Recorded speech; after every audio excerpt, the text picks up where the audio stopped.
Gracias por la invitación.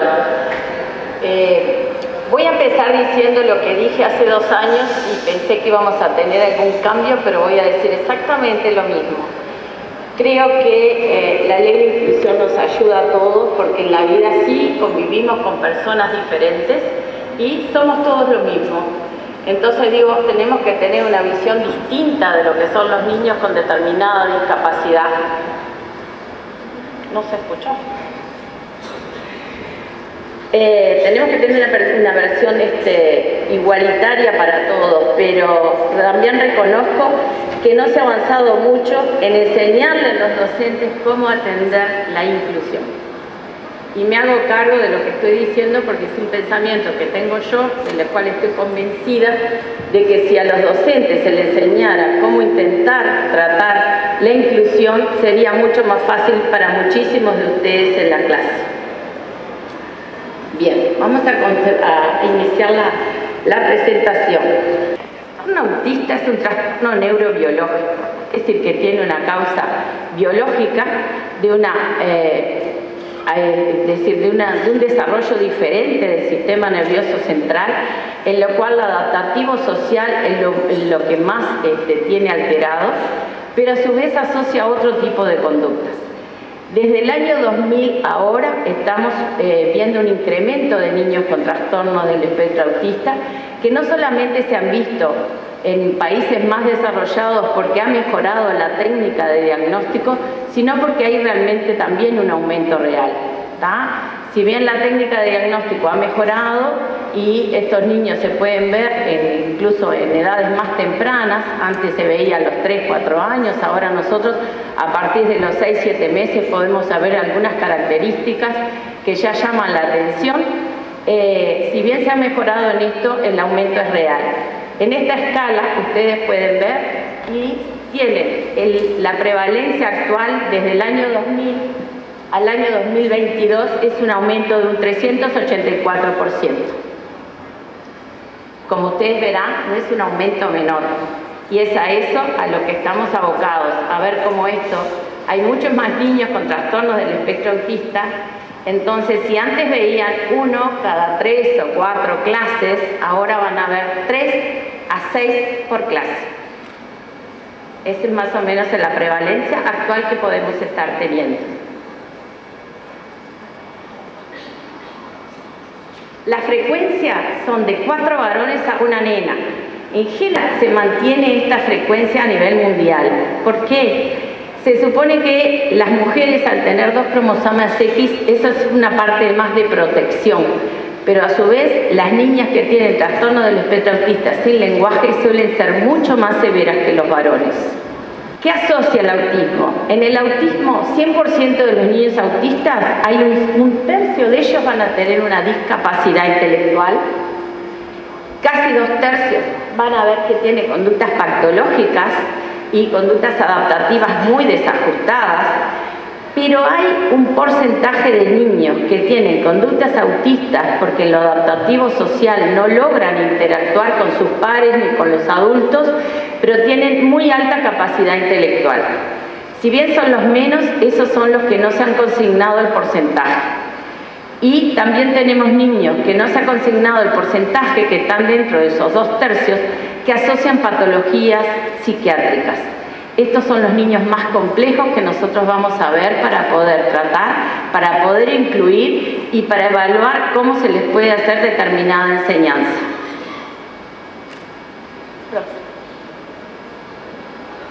Las causas genéticas que podemos ver son la alta heredabilidad, es decir, siempre vamos a tener un familiar, ya sea cercano, hermano, padre, tío, abuelo, primos, pero también hemos visto que hay bisabuelos que han tenido alguna carga genética o alguna conducta autista, porque alguno preguntar, era algún bisabuelo que no le gustaba salir, que no le gustaba estar con mucha gente, que también tenía algún tipo de características. Estos son la mayoría de los errores genéticos que estamos viendo que generan trastorno del espectro autista hoy por hoy. Pero no son los únicos, y los otros que nosotros podemos considerar, tenemos a las mutaciones de novo, que son familias que no tienen ningún antecedente, pero que la mutación está. También tenemos los factores ambientales, que eso los vamos a tratar un poquito más adelante, en lo cual hoy por hoy los dispositivos electrónicos son los desencadenantes de la mayoría de conductas autistas, que no son autismos hereditarios, ni autismos genéticos, ni autismos desde el nacimiento. Son como si fueran conductas autistas adquiridas. La edad de los padres, se ha demostrado que la edad de los padres, sobre todo la edad del padre después de los 40, o las mamás añosas a partir de los 35, podrían tener alguna mutación asociada al autismo que generara clínicamente comportamiento autista en su hijo. No es un solo gen, no hay una forma de poder estudiar al autismo que nos asegure qué tipo de autismo va a tener el niño. Es poligénico, es decir, muchos genes en distintos cromosomas nos pueden dar las conductas autistas y dependiendo de la cantidad de genes alterados y de los cromosomas en los que estén, va a ser las conductas que va a desarrollar el niño, si van a ser leves, medianas o severas. Les voy a comentar el impacto de las pantallas en lo que son las conductas autistas, porque eso hoy por hoy no puede quedar atrás del diagnóstico de autismo desde el nacimiento. Todo este tipo de dispositivos puede ayudar a producir conductas autistas en niños que han nacido con un desarrollo neurobiológico indemne, es decir, sin alteraciones. ¿Y cuáles son las consecuencias? La exposición temprana, ¿tá? A pesar de que estos son fotos, que las pueden ver en internet y en todos lados, esto también sucede en la vida real. Tenemos niños que para poder comer, incluso la exposición de hasta los 3 meses son, o los 4 meses, sentarlos en una sillita con un portacelular y ver dibujitos en un celular. Hay niños que no llegan a comer si no tienen el celular adelante, porque es como si fuera un ratoncito de laboratorio. Sin el estímulo no se logra la acción. Y sin el estímulo del celular, el niño no come. Con el celular come. Entonces, ante el desespero de que el niño se pueda desnutrir, muchos papás, sin darse cuenta, han entrado en ese círculo vicioso de con el celular come y lo siguen manteniendo para que el niño se alimente. El tema es el resto de las funciones neurobiológicas que está alterando el uso de pantallas tan temprano. Desde antes del nacimiento, el estrés materno, la enfermedad hipertensiva del embarazo y la diabetes gestacional ya se han demostrado como causas de probables autismo. Si bien estos pueden ser leves, algunos si se suma una mutación genética, entonces ahí aumenta la severidad del síntoma clínico que puedan presentar estos niños. Acá tenemos, el neurodesarrollo está gobernado por una interacción que es bidireccional. Y acá dice, además de ser bidireccional y multidireccional, es recíproca. Es decir, nosotros damos y el ambiente nos da y también nosotros recibimos esos estímulos. Cuando los estímulos que son bidireccionales, son patológicos de un lado o del otro, donde tenemos la alteración. Necesitamos un equilibrio. Nosotros somos como si fuéramos un grupo de engranajes que tiene que funcionar a la perfección. No nos podemos dar el lujo de que hayan situaciones, aunque sean mínimas, que nos permitan que esto no sea perfecto. Esto que ustedes ven es el estímulo adecuado. Nosotros tenemos un cerebro que todavía es algo primitivo. Nosotros de día, nuestro cerebro piensa que hay que estar despierto, porque así fue durante muchos millones de años, y de noche, en la tardecita, el cerebro se empieza a preparar, empieza a segregar melatonina y se prepara para dormir cuando no hay luz. Si nosotros ponemos a los niños ante tecnología, le estamos diciendo a su cerebro que todavía es de día. ¿Y qué es lo que va a pasar? No van a dormir. ¿Y qué consulta frecuente tienen? Trastorno del sueño. Son niños que se duermen a las 2 o las 3 de la mañana. Entonces después se despiertan a las 11 de la mañana, entran a la escuela a la 1. Imposible. Ese niño no está preparado para el aprendizaje. No está preparado para el aprendizaje porque no desayunó, porque no estuvo lo suficientemente en vigilia como para poder aprender, no almorzó adecuadamente, porque un niño que recién se despierta es difícil que almuerce lo que se almuerza. Se puede estar más preparado para tomar un vaso de leche y comer algo dulce que para comer un plato de comida. Y va a la escuela en una situación ya de menos para el aprendizaje. Y otros que van a la escuela en la mañana, el problema que tenemos es que se nos duermen en clase, porque el niño tiene su límite, y si el niño se cansa y justamente en ese día no hay algo activo o algo que le llame la atención que la maestra esté proponiendo como tema de clase, el niño se va a dormir, o se va a dormir por agotamiento, que es lo que nos está pasando. No solamente se duermen, y presten atención con eso, porque estén medicados o tratados, muchas veces porque se agotan y llegó su límite y se te van a dormir arriba del banco. Inténtenlos despertar, que si entraron en el sueño profundo no lo van a poder despertar. Y obviamente esos niños llegan a la consulta. A veces es bueno saber o de que ustedes puedan averiguar qué es lo que pasa en la casa en la noche. Yo entiendo que los papás todos nos cansamos, todos los hijos tenemos ganas de dormir y dormimos, y a veces se nos dificulta estar alerta y despertarnos, y el niño se levanta, agarra un celular, se esconde debajo de la sábana y lo está mirando a las 2, 3 de la mañana. Pero bueno, busquen estrategias. Yo he llegado a pedirles a los padres que vayan a la ferretería, se compren esos relojitos que limitan la electricidad en determinado horario de la noche, que corten el wifi. Ya digo, he llegado a situaciones de orientar en la casa qué deben hacer cuando no es una función médica. Esta forma de ver cómo podemos ayudar a que esto no siga pasando. Les voy a enseñar por qué es importante, a pesar de que ustedes querían solamente que yo les hablara del autismo biológico, porque es importante entender qué cambios produce la tecnología en los niños, y van a reconocer una cantidad de síntomas cuando lleguemos al final. Un cerebro en desarrollo es como una esponja, absorbe todo. De eso se trata el aprendizaje en un niño. Y recuerden lo que yo les pedí, equilibrio, y que todos los circuitos funcionen exactamente como deben de ser. Los genes, para poder tener un desarrollo adecuado, tienen que estar en equilibrio y funcionar todos de forma aceitada. Uno estimula al otro y así en cascada para que el desarrollo sea adecuado. ¿Cómo podemos alterar el equilibrio? Voy a hacerles un trabajo práctico que me van a entender fácilmente.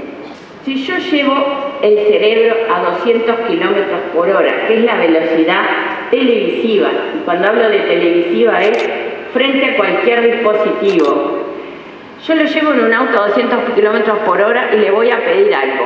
Miren para afuera y díganme en detalle qué ven. ¿Me pueden dar detalle de lo que ven? Detalle es hojas, ramitas, un pajarito. ¿Me pueden dar detalles? No. Bien. Y para aprender a 200 kilómetros por hora, ¿la maestra puede enseñar? No. Si yo lo llevo a 70, que es la velocidad en la cual nosotros trabajamos, en la cual nuestro cerebro está en equilibrio, en la cual todos esos engranajes funcionan a la perfección, y todos esos genes que tienen esa función en cascada de estimular uno a otro y a otro y a otro, están aprendiendo del medio ambiente. Díganme si pueden ver. ¿Me pueden dar detalles de lo que ven? Sí. ¿Entienden la diferencia? Entonces, si nosotros en los primeros años de vida necesitamos un estímulo que es de vernos para poder hablar, para poder tener interacción comunicativa, para poder conversar, para poder entender los gestos, para poder desarrollarnos adecuadamente, nosotros vivimos a 200 kilómetros por hora, nosotros no vamos a lograr un desarrollo adecuado por más que ese cerebro haya nacido sin ninguna mutación y sin ninguna alteración antes desde el embarazo que pudiera alterar cómo va a ser ese niño. Es decir, sin ninguna predisposición a ser un niño autista. ¿En qué lo estamos convirtiendo? Cuando pasa esto, y esto sí se los voy a leer, en la edad escolar, las dificultades de incorporarse en el juego en grupo se suman los problemas de coordinación en la psicomotricidad. Estas dificultades interfieren en los juegos físicos en el patio y los deportes escolares. Terminan agravando el desarrollo de amistad y el juego con otros niños. Esto es lo que ustedes viven día a día con niños que tienen que incluir en clase, no importa la discapacidad. ¿Cómo los podemos ayudar? Y bueno, es aquí donde un acompañante terapéutico, que ahora, por suerte, escuchando a las compañeras previas, dijeron que van a haber facilitadores, nos pueden ayudar. Porque es imposible que la maestra con 30 niños, o 25, 20 o 16, si tiene 3 niños con trastorno del espectro autista, pueda hacer un desarrollo adecuado de la clase, pero a su vez ayudar a esos 3 niños. Necesitamos de alguien más. En la edad escolar las dificultades van a ser las mismas, pero se va a sumar la dificultad del lenguaje, las dificultades de poder socializar, la dificultad de entender los límites, la dificultad de no saber cuál es su verdadero espacio o respetar el espacio de otro compañero, poder saber cuándo puede interrumpir la clase o cuándo no tienen tiempo de espera, a veces se ponen muy agresivos. Ese tipo de conductas puede asociarse a cambios que pueden no ser solamente trastorno del espectro autista heredado. Y se lo sigo repitiendo porque ustedes van a ver la cantidad de síntomas que también están dentro del autismo, pero no son niños que nacieron autistas. La ansiedad, la impulsividad, el mal manejo de límites y la muy baja tolerancia a la frustración. ¿Conocen esos síntomas en clase? Esos síntomas también se ven cuando los niños están muy expuestos a dispositivos, ¿no? El tema es que la respuesta de muchos niños que están expuestos a dispositivos, además de no estar en clase, de no atender al nombre, de no dialogar, de no saber los tiempos de espera, de no poder interactuar con otros y de aislarse, que eso se puede ver también en los autistas, se comparten mutuamente con niños dispuestos a dispositivos. Y es lo que estamos viendo ahora. Hay un gran aumento de niños que están expuestos a dispositivos que no tienen trastorno del espectro autista, pero se van a tratar como tal porque llegan a la misma sintomatología clínica. ¿Cuál es la estrategia? La colaboración en equipo, mantener una comunicación constante. Yo acá le puse que la familia es la que nos ayuda. Todos los autistas, por más que tengan la misma mutación, son diferentes. No tenemos niños que sean iguales. Es decir, esto no es un síndrome de Down donde uno no solamente reconoce el fenotipo físico, sino que también reconoce las características clínicas, cómo va a ser su conducta, cómo lo podemos ayudar, qué características tiene, cuando sea adolescente y sea adulto, qué posibilidades tiene. Acá no lo podemos saber. Cada niño, además de ser diferente, va a tener necesidades diferentes, va a necesitar inclusión diferente y va a necesitar diferentes apoyos. En la escuela creo que no están muy preparados para esto, que fue lo que yo les dije. Creo que lo que falta es que se les enseñe cómo manejar la inclusión. El tema es que si ustedes tienen 3 o 5 niños en una clase, tienen 3 o 5 maneras diferentes de manejar la inclusión. No se les puede dar un protocolo único porque no va a servir. ¿Cómo pueden manejarse en clase? Yo les oriento que tengan una buena charla con entre la directora. Si tienen psicólogo en la escuela, bienvenido, y con la familia. La familia es la que puede dar detalles de cómo es la conducta, de cómo se puede calmar a un niño cuando el niño no entiende un límite, cómo se puede organizar un niño cuando se desorganiza y qué situaciones no tolera. Por ejemplo, un niño de 4º año de escuela que se saca todos los días que llega a la escuela los zapatos y si le obligan a ponerse los zapatos se desorganiza, es un niño que tiene un problema en la sensorialidad. Los niños que tienen un trastorno de lo sensorial hay que respetarlos un poco. Entonces, si el niño está bien en clase sin zapatos, tiene que dejarlo sin zapatos. Si la madre se los autoriza, o el papá, o quien sea el adulto responsable, perfecto. Pero digo, ese niño no va a tolerar estar ni media hora, ni 50 minutos, ni 4 horas en la escuela si le dejan los zapatos. Un niño que hace 10 grados afuera y ustedes ven que quiere estar de manga corta, obviamente le van a pedir que no se saque el abrigo. Ese sentido común no lo podemos tener. Si el niño, la madre les dice que se baña con agua helada aún en invierno, que no tolera nada que sea calor y en verano son los peores meses de su vida, déjenlo de manga corta. Si un niño tiene un trastorno sensorial a ruidos altos y en la escuela hay una construcción, o lo alejan al salón más lejos de la construcción, o hablan con la familia, le dicen la situación y le dan libre hasta que la construcción cese. Porque ese niño con cualquier ruido, ya sea de taladro, motor, cualquier ruido de pala contra el piso, o cualquier sonido que a él lo desorganice, va a mantenerse desorganizado hasta que esta situación mejora. Hace 5 años atrás fui a Buenos Aires porque en La Pampa hay un 95% de inclusión en todas las escuelas y funciona espectacular. No me va a dar vergüenza decir que me llevé una laptop pensando de que me iban a dar una cantidad de orientaciones y protocolos y que yo me iba a traer todo eso para saber cómo empezar a ayudar en la casa y en el aula y en las salidas que puedan tener los padres con sus hijos autistas. Utilizan el sentido común y tienen apoyo en clase. El apoyo en clase ahora con los facilitadores creo que está muy bueno. Y es ahí donde les voy a pedir una cosa a las autoridades de ANEP.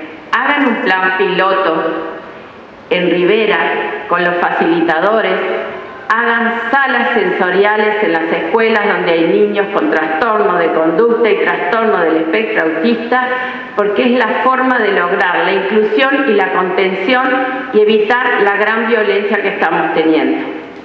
Porque un niño que es violento y agrede, si lo logramos frenar a tiempo, no vamos a tener ese desenlace.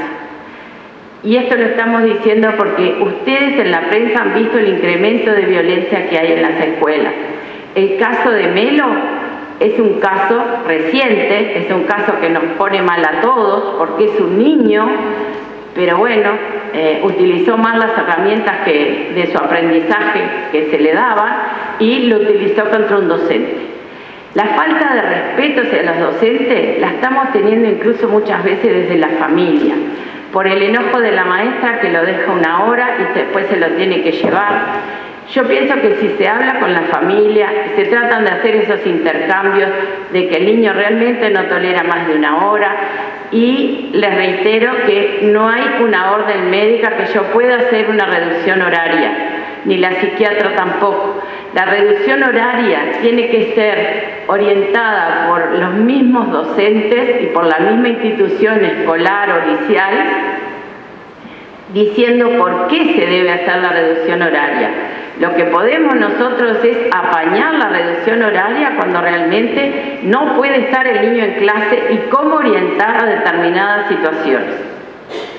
Volviendo al viaje que yo tuve pensando que en la Patagonia se hacían las cosas de una manera excepcional, me pasaron una foto de una clase donde los compañeros de un niño autista habían ido a un club de golf, consiguieron pelotas de golf viejas, lograron partirlas y ponerlas en las patas de las sillas porque el niño no toleraba que las sillas hicieran ruido.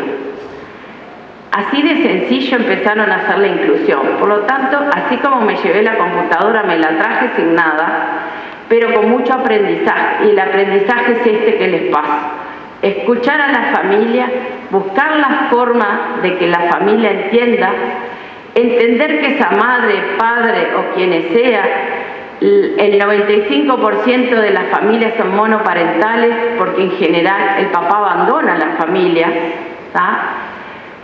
Y la madre se hace responsable. Traten de entender que esa madre está 24 horas a veces con un niño que puede ser autista, sin lenguaje y que a su vez hace una patología psiquiátrica. Entonces esa madre está en una situación de vulnerabilidad que donde de entrada se le diga no, su hijo con esas características puede venir solo 45 minutos, 1 hora, digo, tratemos de buscar la forma de consensuar con la familia, de que ese niño sí realmente esté esa hora porque más no va a tolerar o menos, o si el día que no puede ir no vaya, o si realmente necesita de la consulta con psiquiatra previo para volver a la escuela, bueno, no le pongan falta. Porque yo a todos esos niños, los que no tienen pensión, le pido asignación doble. Y si ustedes le ponen falta, pierde la asignación doble. Y parece que no, pero esa mínima ayuda económica muchas veces le permite a la madre poderse desplazar para llevarlo a la escuela, volver y después llevarlo a hacer los tratamientos. Y para esa madre son de 4 a 8 boletos por día. Entonces ahí las podemos ayudar más.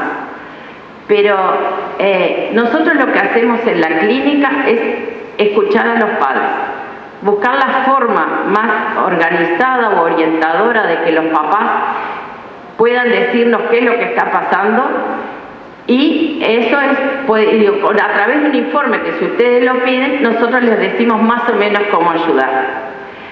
Pero creo que sería un buen proyecto, ¿da? Yo los ayudo, no tengo problema, es poner una sala sensorial en las escuelas que tienen niños con mayores problemas de autismo o de inclusión o de agresividad, y que esos facilitadores puedan estar, porque un facilitador con 3 niños tampoco es un arreglo, porque no va a poder.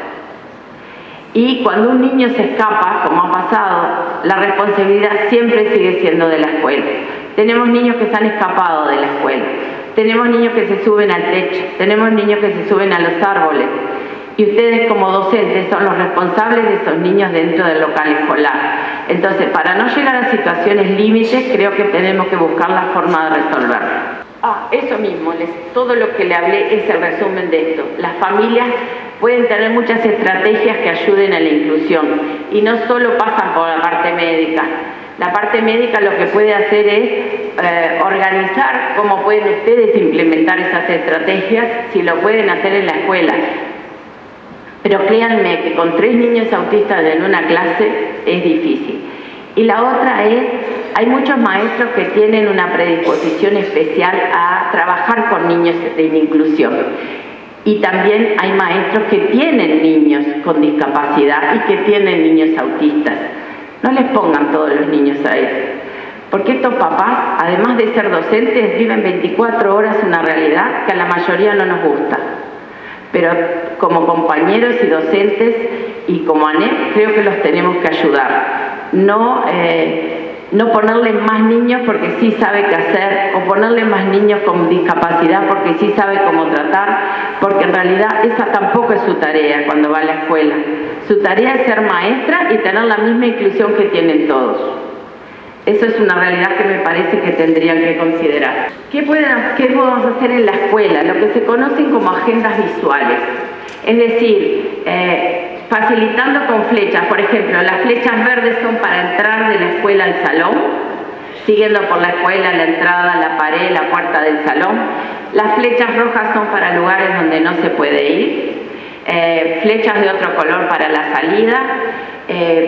Enseñarle cuándo va a sonar el timbre, incluso los mismos compañeros pueden ayudar a hacer este tipo de cosas, y ahí estamos sin querer ayudando a que todos los niños de la clase entiendan lo que es la inclusión, porque una vez que salgan de la escuela y de secundaria, salen a la vida, y los niños con discapacidad van a convivir con ellos, tenemos que enseñarles cómo hacer.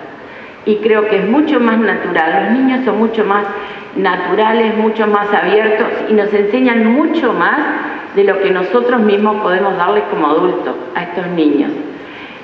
Los niños tienen una versatilidad brutal, y eso lo saben ustedes que son docentes mucho mejor que yo. Pero los niños se adaptan, los niños tienen buenas ideas, los niños saben cómo, a veces un niño compañero sabe cómo calmar, pero tampoco lo podemos sobrecargar. Podemos tomar la enseñanza de cómo hizo para calmar a su amigo autista, pero no podemos pedirle que cada vez que el autista se desorganice, pedirle al mismo niño que lo calme. Eso no está bien tampoco. Es una estrategia que nos ayuda, pero no es la correcta. Cosas sencillas como esto, caritas.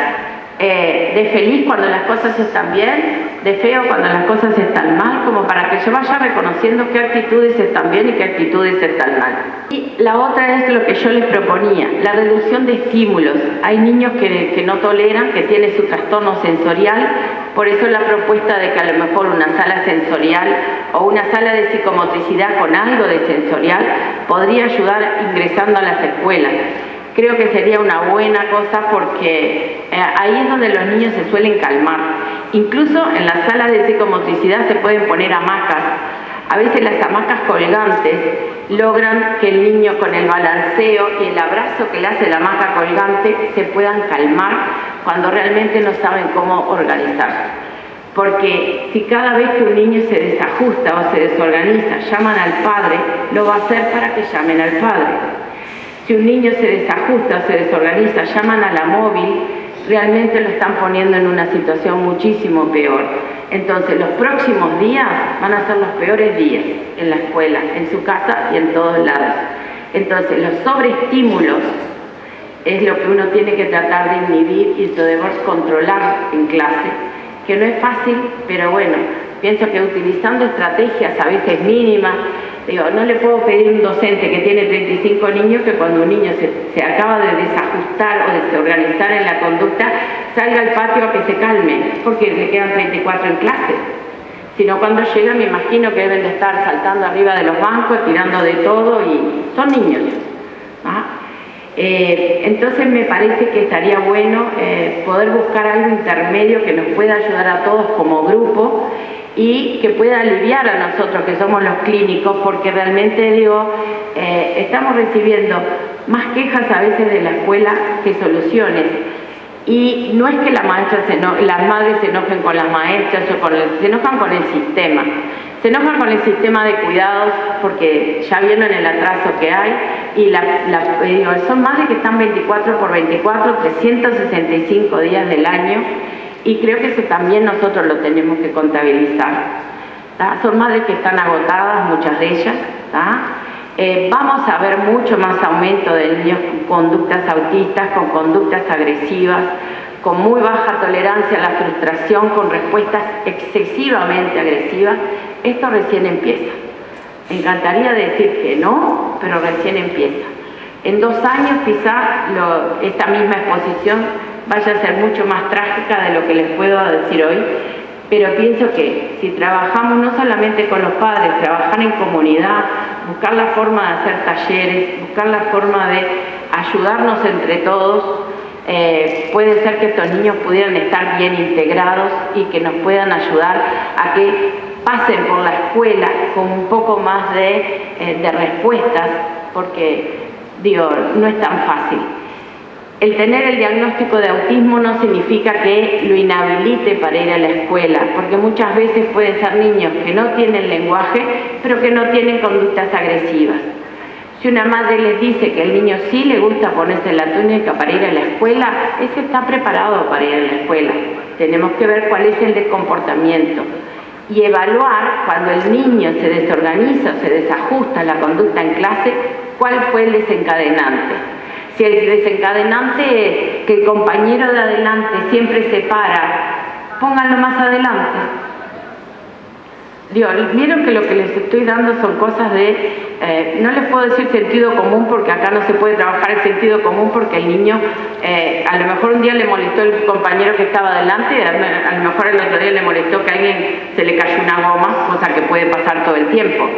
Pero busquen cuál es la causa para ver si se puede evitar. Hay cosas que no son inevitables, esas no las vamos a pedir. Pero busquen la forma de ver cómo puede hacer el raciocinio para que un niño se adapte y no se desajuste en clase. Esa es la mejor forma de poder mantener más o menos un equilibrio en clase.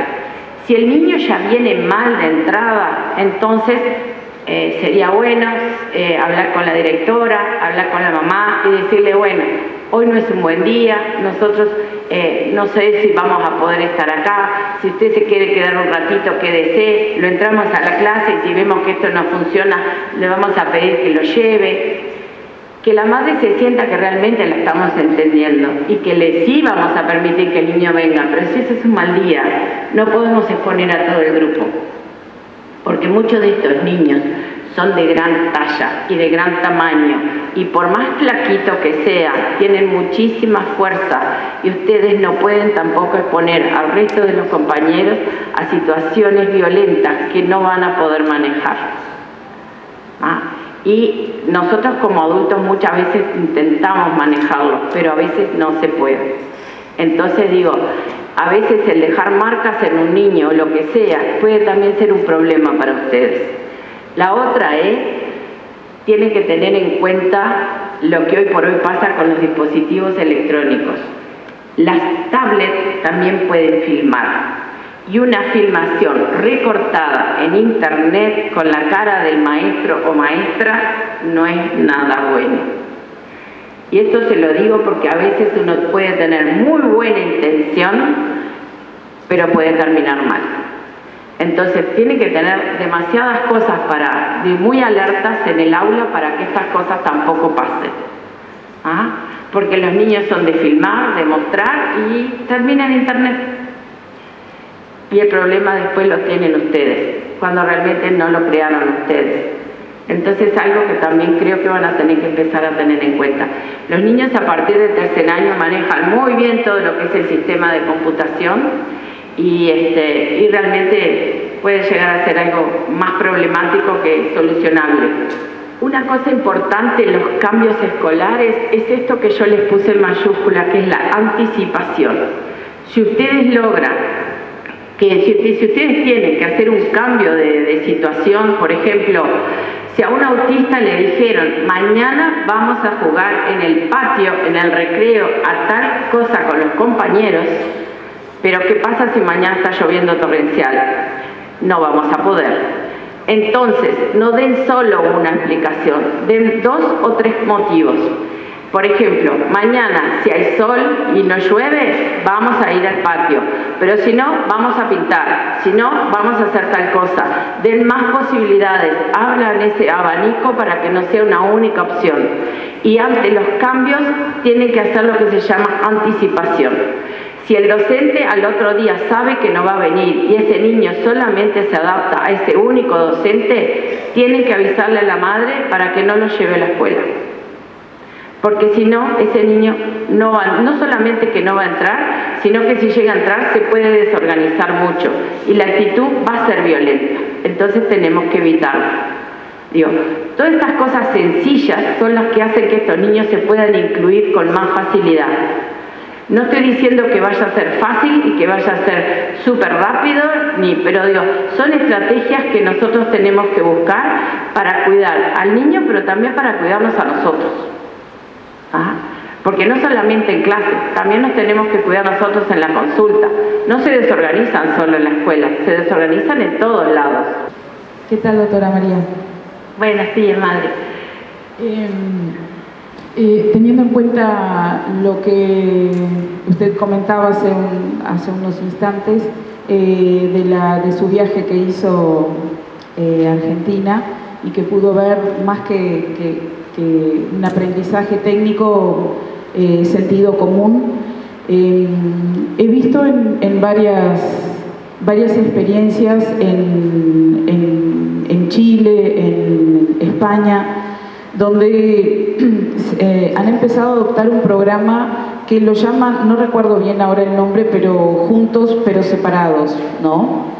Donde los niños concurren a una misma escuela y en determinados momentos y en determinadas áreas o disciplinas como música, educación física, danza, arte en general, todos comparten juntos, ¿no? Según los niveles, las edades, pero en determinados momentos, cuando no estoy hablando de niños que no tienen problema de aprendizaje, autistas sin problema de aprendizaje, me refiero a aquellos que no son verbal o tienen un retraso cognitivo, en el cual en los momentos donde tienen que trabajar matemáticas o historia, no sé, lengua, ellos concurren a una sala diferenciada en la cual son atendidos por terapeutas ocupacionales, psicomotricistas, fonoaudiólogos, y han tenido un resultado muy positivo porque hay una inclusión en la escuela. Es el mismo edificio, es el mismo espacio, comparten el mismo recreo, el horario de recreo, pero niños que ya tienen 10, 11 años y no han logrado ser alfabetizados, no leen, no escriben, no reconocen números, pero están en la escuela, y tenerlos en el momento de estar enseñando, no sé, conceptos que son son muy abstractos para ellos, ¿no? Niños que no conocen números o no leen y no escriben. Entonces, en ese momento se dirigen, según su edad también, ¿no?, y los horarios, a esa sala y reciben lo que realmente necesitan. Creo que no es una cosa imposible, porque también recuerdo que una pediatra que tenía a su hijo en esa escuela decía que ya no resultaban positivos las terapias en los sanatorios, pero sí resultaban positivas las terapias hechas en el espacio escolar. O sea, a veces llevar a un niño a una fonoaudiólogo, psicomotricista, y tenerlo esperando en una sala de espera con personas que van a consultar por otros motivos, no es para nada productivo. Pero ella hablaba de trasladar la psicomotricidad, la terapia ocupacional y la fonoaudiología a las escuelas, que son espacios donde el niño todo el tiempo puede estar aprendiendo, aun cuando no sean situaciones conceptuales, o sea, conceptos que no le van a sumar a la vida de ese niño, que aún, por ejemplo, no logra cepillarse los dientes solito, o lavarse las manos, o calzarse los zapatos, ¿no? Y que en la escuela pueda aprender eso también. Pero obviamente, no sé si ahora contamos con alguna autoridad de la ANEP en este momento, pero creo que es para ponernos a pensar en esa escuela piloto, ¿no?, e intentarlo, ¿no? Esa sala que, bueno, no sé si las escuelas cuentan con ese espacio, pero tener ese lugar para hacer esa atención diferenciada, juntos sí en la misma escuela, pero en determinados momentos separados, porque inclusión no es tenerlos todos juntos en un mismo salón, ¿no? No es bueno para el niño, no es bueno para el docente, y eso creo que es algo que ocurre en la escuela, ¿no? Porque en la educación media llegan, pero llegan solamente, en este caso, autistas, pero sin un problema de aprendizaje, sin un retraso cognitivo. Muchas veces apenas terminan la escuela y no llegan, y no hay lugares donde llevarlos tampoco, ¿no? Pero por lo menos que la escuela, para que sea realmente inclusiva, no es tenerlos todos en el mismo salón, y tampoco muchas veces ni siquiera cambiando la propuesta. A veces ni siquiera con un DUA, con la mejor de las intenciones, no vamos a poder atender a 3 o 4 niños con situaciones tan distintas. Sí, es sumamente correcto lo que tú dices, pero lo que tú dices en este momento para nosotros es la panacea. Por eso que la sugerencia que yo les hice hace un rato fue de empezar por salas de psicomotricidad con algo sensorial, porque ahora que tenemos facilitadores estamos empezando un camino que en algún momento va a llegar a todo lo que tú dices, que es lo ideal. Yo también estoy de acuerdo que los niños no tienen que ir a clínicas, a la escuela y a todos lados, porque muchas veces no los ayudan, porque no vas a ver grandes avances. Pero si en 2 años de mi otra exposición yo no vi que, no sé, y si realmente les están enseñando una materia que sea cómo incluir niños con autismo, pido disculpas porque no sé el programa de primaria, pero díganme si se los están enseñando.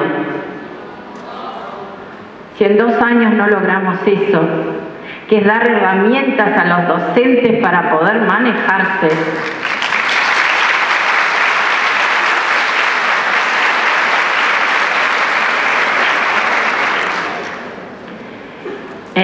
está difícil.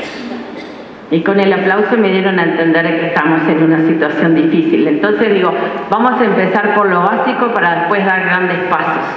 Y lo más básico que les planteé, por eso dije, lo planteo, los puedo ayudar, pero tampoco sé si eso se puede concretar, es poner una psicomotricista en una escuela, pero vamos a empezar por los facilitadores que ya están. Vamos a empezar por una sala de psicomotricidad en la que se le puede ayudar al niño. Un facilitador perfectamente puede enseñar autonomía, pero la autonomía tú no la podés enseñar en 4 horas de escuela, la tenés que enseñar desde la casa, que son 20 horas más. Se puede ayudar a un niño a cepillarse los dientes, pero no le podés enseñar en la escuela a cepillarse los dientes. Digo, eso se tiene que enseñar desde la casa, orientado por una terapeuta ocupacional, una psicomotricista o el técnico que sea necesario fuera de la escuela, porque tampoco podemos hacer que la escuela sea una casa chiquita. Digo, la escuela tiene determinada impronta en la cual es la enseñanza lo que va primordial. Pero si el niño tiene capacidad de aprender, pero tiene esos desajustes de conducta y tiene esa alteración sensorial que nosotros, por más que le queramos enseñar, no puede controlar. Acabo de decirles, si ustedes ven un niño que se saca los zapatos, hablen con el resto de la clase, porque si no todo el mundo se va a sacar los zapatos, porque eso también se ve. Déjenlo que se saque los zapatos, pregúntenle a la mamá, por eso es fundamental la comunicación familiar. Pregúntenle si en la casa también se descalza, aún en invierno, porque a lo mejor, claro, para cualquiera de nosotros, yo en lugar de madre, digo, no me gusta que mi hijo ande descalzo en invierno, pero si es necesario el contacto con un piso frío para mantenerse bien en la conducta, no desajustarse, bienvenido eso, porque ese niño no es de los que se enferma en invierno. Pero ese dato no lo vamos a sacar de la enseñanza, lo vamos a sacar de la familia. Y volví a la familia, y vuelvo a la familia, porque es la única que nos puede decir qué tan diferente es ese niño. Porque cada familia tiene su realidad, y no porque cada familia sea distinta, porque cada autista es diferente aunque tenga la misma mutación. Entonces, y no es diferente porque la mutación lo lleve a ser diferente, es diferente porque el ambiente es diferente. Cada niño tiene un ambiente familiar distinto. Algunos niños tienen ambientes familiares espectaculares, otros niños tienen ambientes familiares disruptivos, otros niños tienen ambientes familiares con padres abandónicos. Digo, niños que pasan de abuelos, de abuelos a tíos, de tíos a hermanos mayores y después terminan de vuelta en INAU. Entonces digo, todo eso que parece que no puede complicar nada, obviamente que altera su desarrollo. Le estoy pidiendo que hablen de anticipación ante un cambio de un niño. Imagínense, el juez de anticipación no sabe, le dice, lo saco de la familia porque este niño acá no funciona, y fue el peor día de su vida, y va a ser el peor año de su vida de ahí en adelante, y de ahí en más, porque hay conductas que si se logran desajustarse, después no vuelven a la realidad. Entonces, digo, es muy complejo. No puedo, ni en un ratito, ni hablándole todo el día de hoy, ni mañana, ni toda la semana, teniendo una charla de 8 horas, puedo llegar a un consenso de decir, esto lo tienen que hacer igual. Imposible. Eso es lo que tenemos que empezar a entender. Pero lo más importante es que creo que ustedes tienen que tener herramientas. Los facilitadores son ayudas, no son herramientas. Tiene que ser más profundo el cambio, me parece. Y estoy de acuerdo con esta mamá. Pero bueno, por algo tú me estás hablando de Chile y de España. No estamos a esa altura. Lamentablemente no. No sé si... Sí, buen día, doctora. ¿Quién? Perdón. Acá, buen día. En realidad estamos plenamente de acuerdo con lo que manifiesta usted. Sabemos que tenemos niños en las instituciones educativas que no toleran todo el tiempo, permanecer todo el horario en la institución, pero nosotros desde primaria tenemos una circular, la circular 45 del 2024, donde dice que solamente podemos acordar reducciones horarias con los padres con un informe del médico tratante. Ya que usted planteó que debería ser la escuela la que en acuerdo con las familias podría establecer esa reducción horaria teniendo en cuenta la singularidad de cada niño, pero en realidad no lo podemos hacer. Perdón que te interrumpa, pero sí pueden hacer algo. Y es que cuando yo les pido que ustedes me digan por qué quieren hacer la reducción horaria, no me hagan un papel diciendo que el niño va a la escuela, que cumple tal horario, que no ha faltado y que los padres son responsables, porque yo ahí no puedo sacar conclusiones de que, entonces si la madre me dice, yo quiero que vaya 4 horas, yo no le puedo hacer la reducción. Háganme un informe, como sí me ha llegado, diciendo cuáles son las causas por las cuales ustedes sugieren la reducción, porque pasa tal cosa, después de tal hora, o antes del recreo, o después del recreo. Esa es porque yo no voy a la escuela y yo no trabajo en ANEP. Cuando digo yo, hablo por todos los colegas. Nosotros somos salud.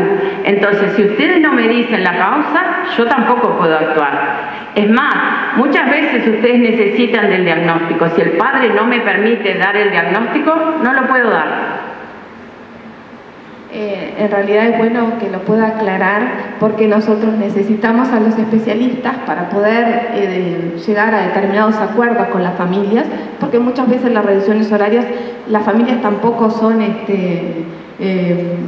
tampoco avalan, sabiendo que su hijo, por ejemplo, no tolera permanecer más de determinado tiempo en las instituciones educativas, pero sin tener el apoyo de los médicos no lo podemos hacer. Más que una pregunta es decirle que nosotros tenemos una normativa que no nos permite tomar determinadas iniciativas desde las instituciones educativas. Pero ya te di la solución. Haceme el informe diciendo por qué y no hay problema. Yo me puedo encargar de tratar de convencer a esta madre por qué hay que hacer la reducción horaria, pero sin el informe, sin saber por qué la piden, sin saber por qué sugieren que entre al recreo solamente, o porque un día va una semana de tarde a la escuela y otro día va una semana de mañana para que hagan las dos cosas en los turnos prolongados. Yo no lo puedo saber, no voy a la escuela. Entonces digo, mientras yo no tenga esa información, no les puedo hacer una devolución adecuada. Pero si tengo la información, sí puedo hablar con la madre. Y desde el punto de vista clínico, créeme que voy a encontrar una forma de explicarle por qué están pidiendo la reducción. Pero si no lo hacen así, no tengo herramientas. Por eso que se lo sugerí. Gracias.